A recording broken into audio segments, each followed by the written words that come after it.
The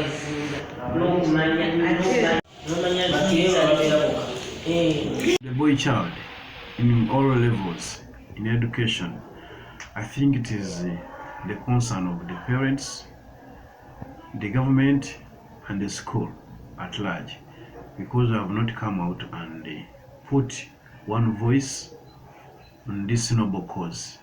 And we know that ever since the bringing on the platform of a girl child came out, will undermine the boy child, forgetting that this boy is going to get married to this girl, and if you don't educate all of them, probably I think the country cannot grow in terms of development. So what should be done? What should be done? We need to come across, find out the programs which the government had set before, either to cancel them or to make various reasons given to taking them to schools, the community, the churches, and try to give out new trend on how we can cater for a boy child too. Ndoza chimu bisatu byafuna tebana bakutuka niye betufunyeeko ndoza tufunyeeko kwota ekitatera kusangika boli yawo bichanganzi kyo. Nsonga ki ezikalubiza abazadde okuza abaana mu bwangu? Abamu bakiteekawo ng'embeera nti sinafuna bitabo oba ebyetaago kuba n'abakedde olwaleero ku makya bazzeeko ono naye nga bazze bagamba katumale okudda ogula ebitabo omubuuza ebyaliwo omwaka oguwedde byalo abaana baabisuula kati n'olaba nga tewali nsonga y'amaanyi gye bakuwa kubanga tetulimu oba tubadde twagala ssente nti zibalemye okuleeta bulidde n'abaliwo era tebalese ki tebalina kye balese naye ffe twagala oluusi baana kudda mu masomero naye ndowooza wiiki weneggwerako bajja babakoze ki abazze ebitundu mwe tuva ffe kati ng'abali mu tawuni abazadde abamu tebakyabafaako babeera bali mu kukola ssente ekifo ky'okugenda mu ssomero so ndowooza abakama baffe oba bannamateeka oba bandibadde bavaayo okusoma ne kuba kwabuwaze oba abasinga basanga mu butale nga banoonya scrap okukola obusente obwangu obutasobola na bayamba mu biseera by'omumaaso so abasinga kye kibalemesa okusoma. Ani atakoze amanya gange bampita omusumba David Mangongo okulembera ekkanisa eyitibwa Anointed Church esangibwa Mukono ewantoni. Njagala okutwala omukisa guno okwebaza abazadde bonna mu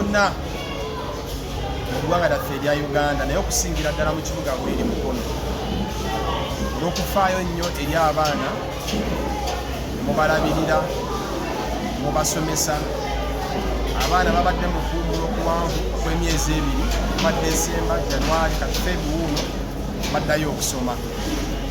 Era nkubiriza buli muzadde yenna okukola nga bwe kisoboka ne Katonda akukwatireko, Katonda akuyambe omwana wo addeyo ku ssomero, kubanga tewali kyoyinza teeka mu mwana kujjako okumusomesa kyekisingira ddala. Okusomesa omwana wo ye capital oba omutaddemu.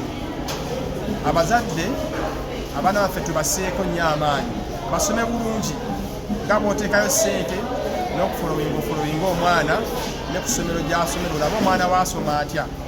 Abasomesa naffe abaana tubaseeko amaanyi. Omuzadde bw'aba asasudde ssente ye omwana asobole okufunayo kyennyini omuzadde kyaba asasulidde. Ffe tulina essomero eriyitibwa King David Junior School wano e Mukono. Nze dayirekita waalyo era olunaku olwaleero luno olw'Essande nnaku z'omwezi nga 4 abaana batandise okubanga bajja, abazadde bajjumbira okuleeta abaana. So mu wiiki yonna nga bwetandika enkya abazadde bagenda kubanga baleeta abaana. Kati abasomesa tufe ku baana b'abantu, tuwagale abaana omulimu gukole ng'ogwagala abaana baffe basome bulungi. Mpozi twafunye challenge mu mwaka ogwa 2023 Mukono ekyo ekibuga ekibadde kikola obulungi, ekimu ku bibuga ebadde bikola obulungi, ne this time tetwakoze bulungi nga bwe kirina okubeera. Tetwakoze bulungi nga bwe kirina okubeera. Kyewuunyisa nti Mukono nga district yonna twabadde mu kifo kya 50. Ekyewuunyisa nnyo kubanga Mukono ebadde emanyiddwa nga yemu ku district ezikola obulungi. Municipality yo nga municipality yabadde mu kifo kya 7 nga municipality. Si bwe kityo bwe kitera okubeera. So tugezeeko omwaka guno 2024 abasomesa n'abazadde okukwatira wamu kulaba nti ng'ekibuga Mukono twongera okukuuma erinnya lyaffe, twongera okushayininga, twongera okubeera waggulu, twongera okukola obulungi. Mukama abampeera ennyo omukisa, mbaagala nnyo. Mpozi ntwaleero omukisa guno okwogerako eri abazadde, naddala abazadde abasomeseza abaana mu masomero ga gavumenti. Abazadde abasomeseza abaana mu masomero ga gavumenti olumu beesuulirayo obwannagamba ne balowooza nti buli kimu gavumenti ejja kukikola. Omwana oyo wa gavumenti nga bwe tukyogera, naye ate okusinga omwana oyo wuwo bw'asoma n'avaamu ebiseera ebisinga aba wa mugaso eri bw'asinga kuyamba gwe maama ne taata, then n'olyoka ossaako ne gavumenti. Kakati abazadde mbakubiriza abasomeseza abaana mu masomero ga gavumenti, mufeeyo eri abaana bammwe, omwana mufeeko. Infact osanga omuzadde ng'asomeseza omwana mu ssomero lya private ng'asasula ssente nnyingi naye ng'alwana buli kimu n'aba ng'akikola. Kati gwe gavumenti ekuyambako, lwaki omwana oyo tomufaako gwe n'okola roole yiyo ng'omuzadde ne gavumenti nayo neekola ogwayo nga gavumenti? Omwana mugulire uniform, omwana mwambazaanyirire, omwana mugulire ebitabo, mugulire peeni, mugulire ebyetaagisibwa, omwana agende ku ssomero ng'obwongo bwe bumuli wamu kubanga buli kimu okoze eki okimuwadde. Manyi enfuna kati si nnungi, ssente entono mu bantu, ekonome yayonooneka, naye gezaako lwana omwana wo omuwa ekirungi. Ne baba ng'asobera mu gavumenti naye muteekemuko ku ssente, muteekemuko ku ssente, ayambale bulungi, ebitabo abifune, ku ssomero agendere mu budde, oleme kukitwala ng'ekya bulijjo kubanga gavumenti yeesomesa. Nedda, yagala omwana wo. Teri agenda kukwagalira mwana wo nga gwe mwennyini bw'olina okumwagala. Yagala omwana wo, yagaliza omwana wo. Omuzadde yenna ayagala omwana we, ayagaliza omwana we. Gwasooka n'abalala ne balyoka baagaliza omwana wo. So yagaliza omwana wo, mwagale, tosulayo gwannagamba. Omwana musomese, muteekemu ssente, awetaagisibwa akasente kamuteekemu, ajja kusanyusa ekibuuka. Ensonga nnyingi nnyo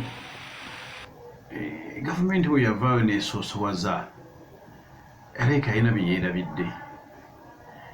Mu kubyerabira n'etatunuulira bya maaso, kubanga ssaawa zino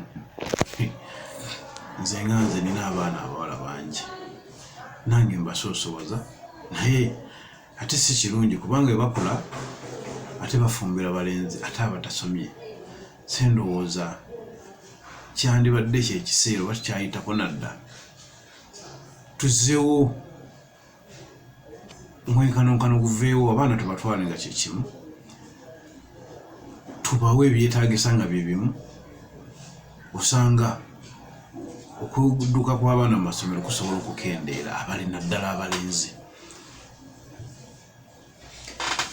The boy child in all levels in education, I think it is the concern of the parents, the government and the school at large, because I have not come out and put one voice on this noble cause. And we know that ever since the bringing on the platform of a girl child came out, we undermine the boy child, forgetting that this boy is going to get married to this girl, and if you don't educate all of them, probably I think the country cannot grow in terms of development. So what should be done? What should be done we need to come across, find out the programs which the government had set before, either to cancel them or to make various reasons given to taking them to schools, the community, the churches, and try to give out new trend on how we can cater for a boy child too. Tulina ratio yaffe tutwala 55 per one teacher. Naye ekyo si kyekikulu. Ekikulu kiri nti amasomero agasinga mu Mukono district kutwaliza awamu tegayina basomesa bamala. Osanga essomero nga lirimu abasomesa bataano nga be basomesa ate ng'omu ku bo headmaster.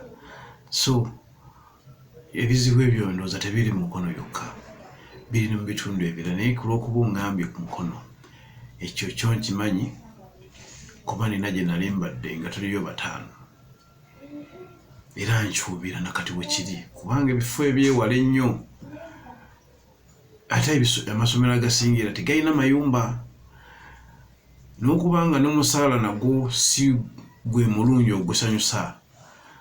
Abantu baava mu busomesa ne busigala nga n'omuntu agenda nga olwozi talina mu maanyi, abaana be beetaaga okusoma. Kati omusomesa tasaasula naweerera mwana we ku university kubanga ne ssente z'ofuna okusinziira nga education weri tezikyamala, nassale za bbeeyi. Kati primary yandibaddewo nga eya gavumenti woogimala ki ekiddako? So ekyo kigaana abantu kati oluusi n'okugenda mu busomesa n'abasomesa batono nti n'okwagazisa omuntu obuntu okusoma nti genda osome obusomesa, oli agamba ekyo nedda. So ndowooza gavumenti yandibadde tuyamba ebintu ebimu n'ebitukolera ne tutalinda nnyo kukaaba, kubanga omwana waba tasomye enkya tujja kufiirwa ng'eggwanga.